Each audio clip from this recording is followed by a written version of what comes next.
Prohibition was Rockefeller. Yeah, I was a sick fucker. Love your show, Big Bear. Thank you for shedding light to this fallen world. Keep up the good fight. God bless to you and your family. Can I be verified as Cornhusker Bear? Welcome, Cornhusker Bear. And I'm not going to show the video of me killing the pig. I realize that that's a little intense. I will just show you what, and I did a good job. I got him right in the brain.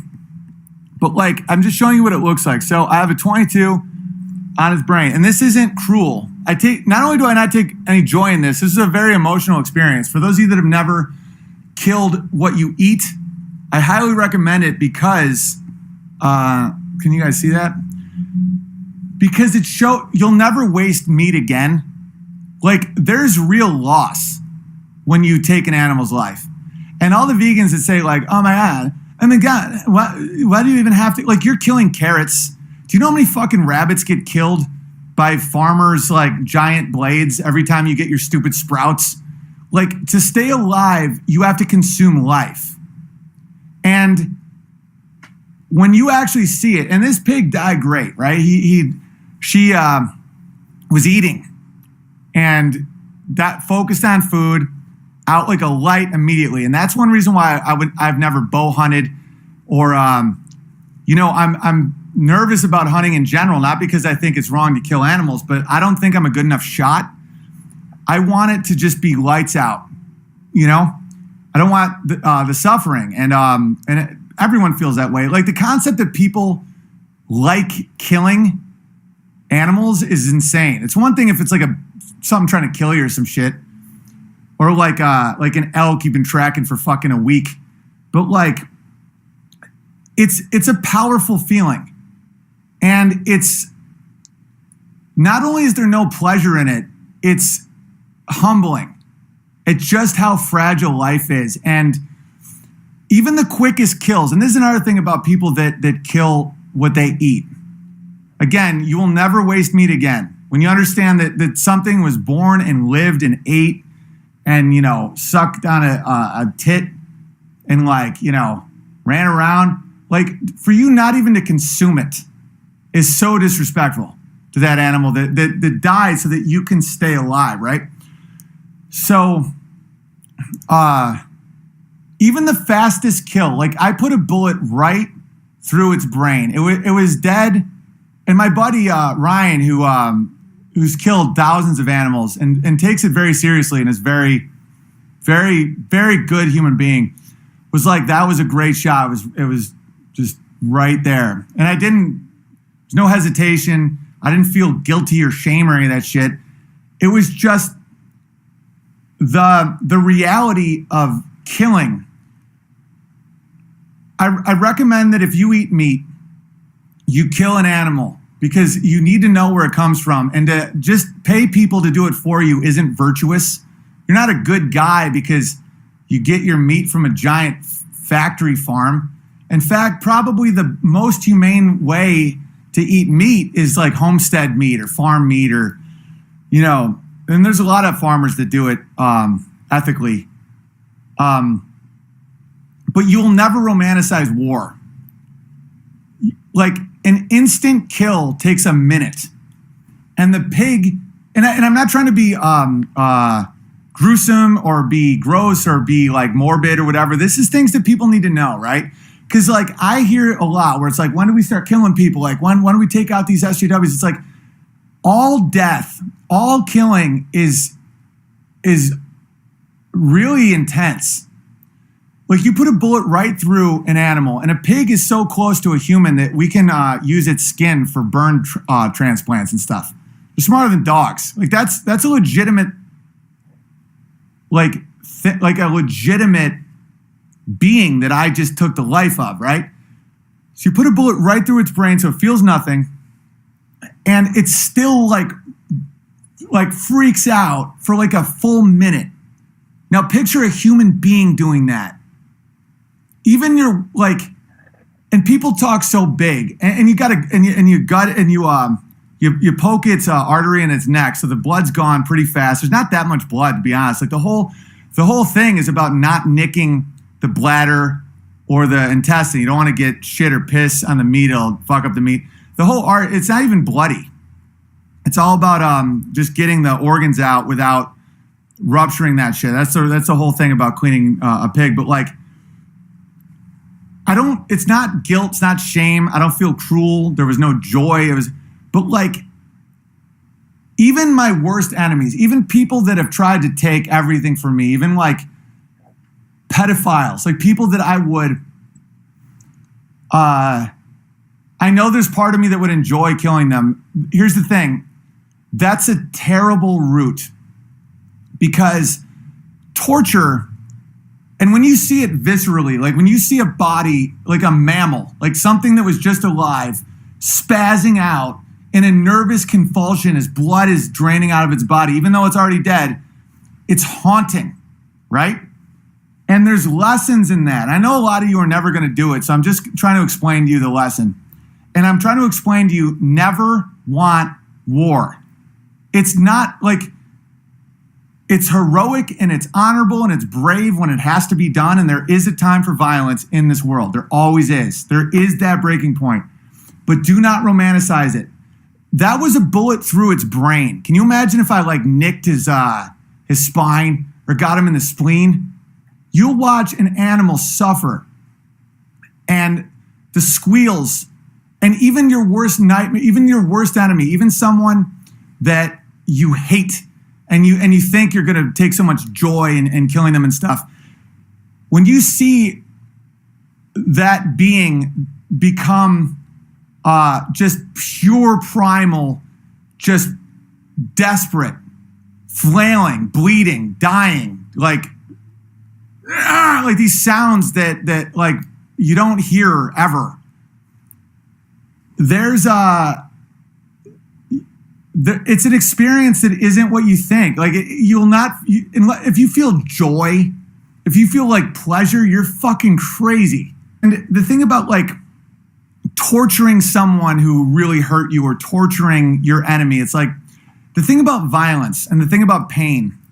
And there's a reason that 50 Shades of Grey and all this shit is, there's a reason that like 50 Shades of Grey and all this stuff is like a thing.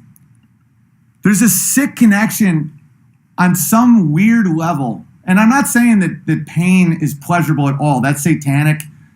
But there's an intimacy to violence. There's an intimacy to torture. And that sounds really weird because intimacy is associated with something positive, and torture and violence and pain is something very negative. But like, there's an experience, you know, like I've had friends that have killed people with knives in war, like a knife. And it's nothing like a 50 cal from a kilometer away or whatever. You know, there's an intimacy to that where you feel it. You see the life go. You see there's smells and sounds, and it's visceral. It takes something from you. So like if you were to take your worst monster and you tied them up in a chair, you start cutting off their fingers, and you're playing this song from some Hollywood movie, and you know, you make them die slow and in pain, like that evil could get in you, and it will, because there's a connection. There's that old quote, don't look into the abyss too long or it'll look back at you. When you could, like, I'll tell you a quick story about my friend Justin Roque. Who I mentioned a lot. He's my Marine buddy who died of a heroin overdose. Really good guy, really tortured guy. But like, I'll tell you like the lesson he taught me. They were really tight with their captain. He was an elite group of Marines, and he was a sniper, and really good at it. You know, D1 baseball player, All-American athlete, good guy in Afghanistan doing his thing. And their captain, who they all loved and were all very close with, got killed in a way where they couldn't go to him, and they had to watch him die for like 15 minutes. And it was like what I experienced with the pig, except a human being that they cared about. And it was extended, and there was pleading, and he was begging for his mother. And he said that something broke in them, and they went a bit AWOL. Like, he got honorably discharged. He was, by 26, he was never going to have a job again. They were just going to give him disability, and he had horrible PTSD, you know, heroin problems, all that shit. And so they went rogue. They just started shooting people. like he said he saw a Taliban guy raping a kid, and he blew his brains out. He would always call it pink mist, and he loved it, and he was good at it. He was really good at killing, and he was avenging his friend, and he felt power, and he felt justice and all that. Here's what happened. He comes back to America, and he described it as a moral injury. That's how my brother actually described it, and he went with it. The fact that it wasn't orders, it wasn't the system of war, the way it is, you get a command, you get an order, you follow your duty. There's a way to handle war, the horrors of war, and survive it spiritually. When you become your own God and you start inflicting your rage on people that you deem monsters, when it all calms down, when the sounds stop, and the adrenaline and the isolation and being alone in a desert thousands of miles from people, and you go back to your mother, you go back to a grocery store. He said that it fucked him up so bad because he knew he liked it. And he'd have waves where he'd want to just start killing people that he thought were evil, or he'd want to make the Middle East glass, he'd say, with nuclear bombs. And then an hour later, he would say that we're all people and that we all have the same souls. He was two different people at that point. He had a split from trauma. And it's not necessarily war, it's not necessarily killing. It was him deciding who lives and dies.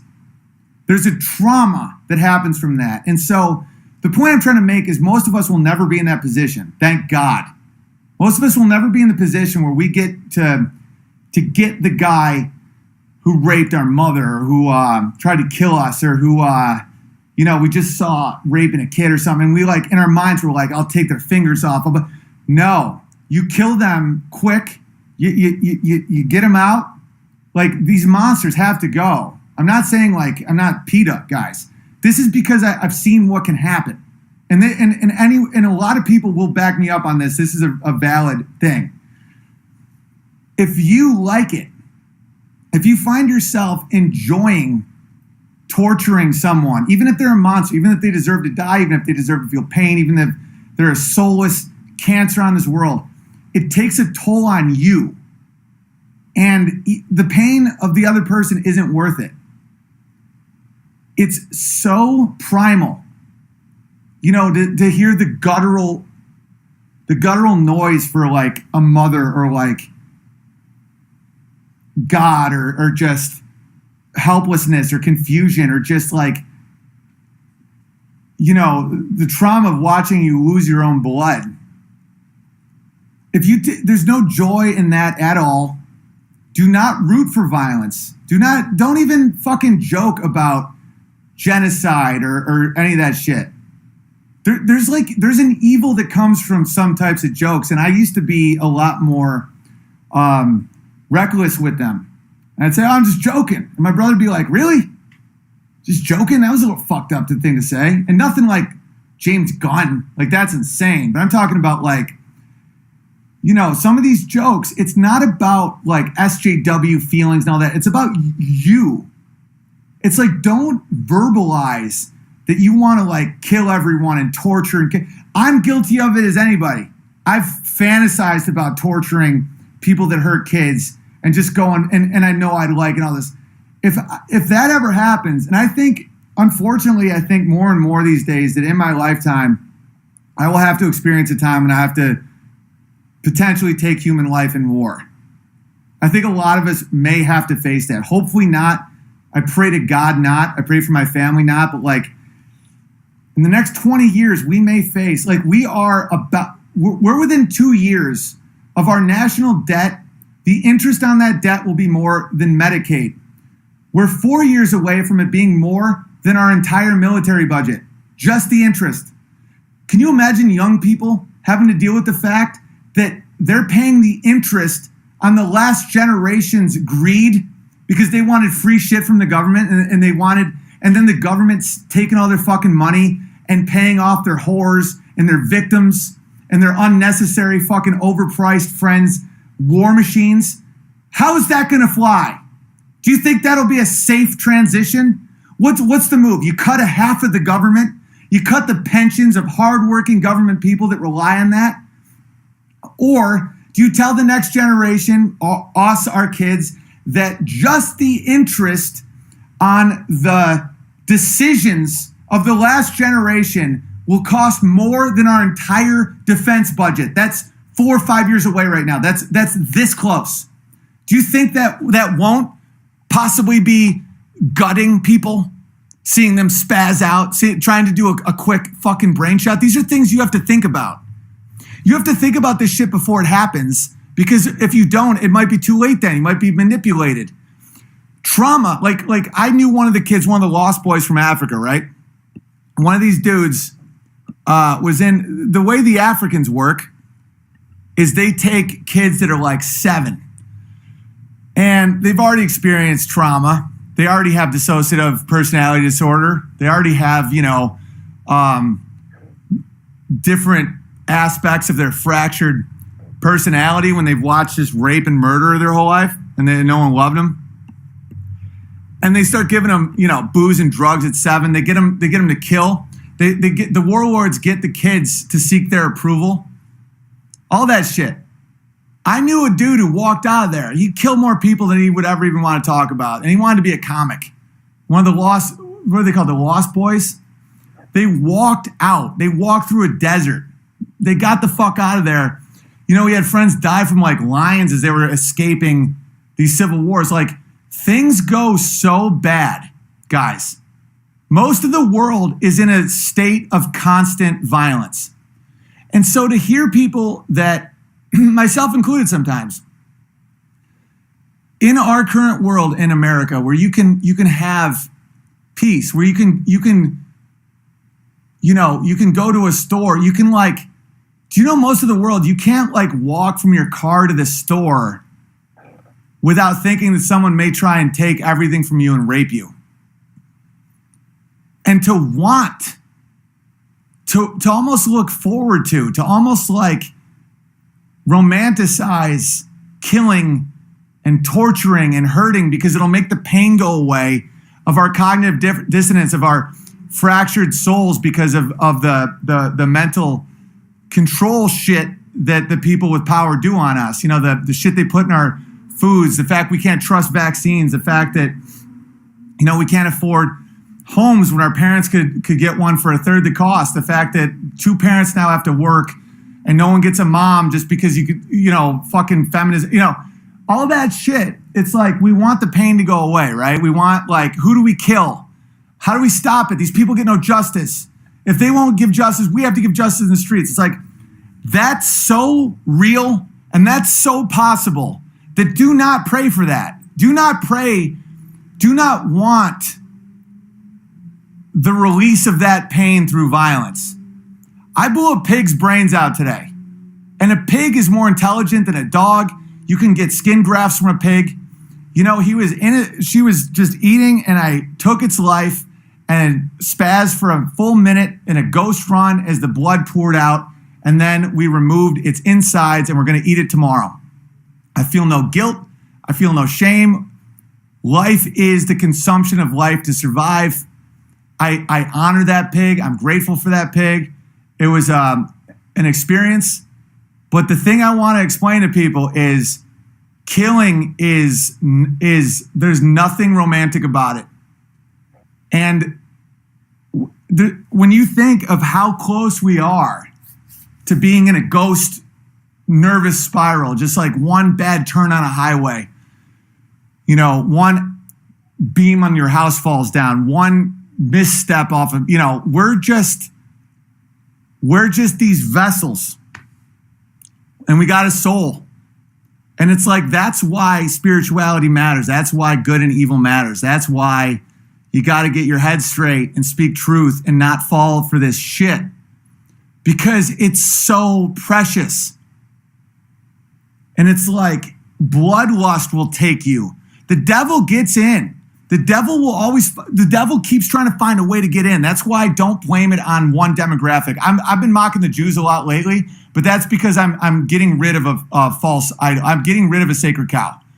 No one gets to avoid mockery. Not the gays, not Muslims, not Jews, nobody. Because that's my nature. I find out who gives me the most pushback, and I go, all right, now that's my target. It's not because the Jews are making the world bad. Like, the devil will take a great emotion, like you want to protect your family, do what's right, seek justice, have the will to do what's right. Listen, will is a very dangerous thing. Very dangerous. This is coming from someone who made a living, a successful living, taking a microphone in front of people and making them laugh, facing all that anxiety and the odds against me. Like, I have will. Like, I will stand in front of crowds of people and entertain them, and then in return, they give me money to survive. Like, that's crazy. I protect and feed kids by telling fucking jokes. I'm not bragging. I'm telling you, like, I know will. Like, the will to do something, the will to persevere, the will to not quit, the will to do what someone else isn't willing to do. I get all that. It's also extremely dangerous. Like, don't confuse will with true. Like, will, like, it's so easy to make the mistake of being your own God, of saying my will be done. No, it's not your will be done. It's like, to be able to shed the chains of humiliation tactics and shame tactics and zebra groupthink mentality and verbal abuse and trying to fit in and wanting status and wanting to look sexy and wanting to feel all that shit. The will to shed that is the good will. The will to inflict, to hurt, to take, to shock, to do something horrible that no one else will do, that will stun people. People will give you power. They will be terrified of you. It's also extremely evil. And I think at this point in history, we should all have a healthy distrust of our own judgment in certain situations, because there is a lot of wizardry going down. Man, I'm really preaching right now. Holy fuck.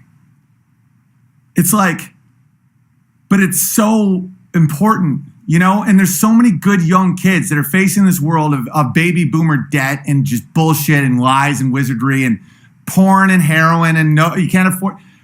And they're going to want to do what's right. And the point I was making about the Lost Boys, the way evil works, evil can't create. It mimics and it distorts. People don't fight war over hate. They fight war over love. It's distorted. It's shifted. It's like, so that's one reason why I am so, like, I will preach and work and pay any price it takes to point out child abuse, because the biggest evil in the world to me is seeing that beautiful innocence of a child, like that future, your future, hope, you know, where the kid looks at you for guidance. Like, I want to be like you. What can I do to make you happy, Dad? If I act like this, am I going to be big like Dad? That is one of the most pure and beautiful things in the world. And you know what warlords do with that? You know what abusers do with that? They say, you want to impress Dad? You gut that woman, you take those diamonds, you burn that village. And they do. Some of the most ruthless soldiers in human history are 9, because they have that primal desire to please, to be a man, to be a big man, to please the alpha. It's the same with so much shit we see right now. We see these young kids. We see these, you know, if I'm trans, my faggot dad will like me. My fucking San Francisco fucking piece of shit dad that idolizes anything that mocks tradition. Maybe my dad will pay more attention to me if I am what he wants me to be. And I'll say I'm trans and I'm fucking 4 and I'll act like a girl. Is this what you want, Dad? And then the dad...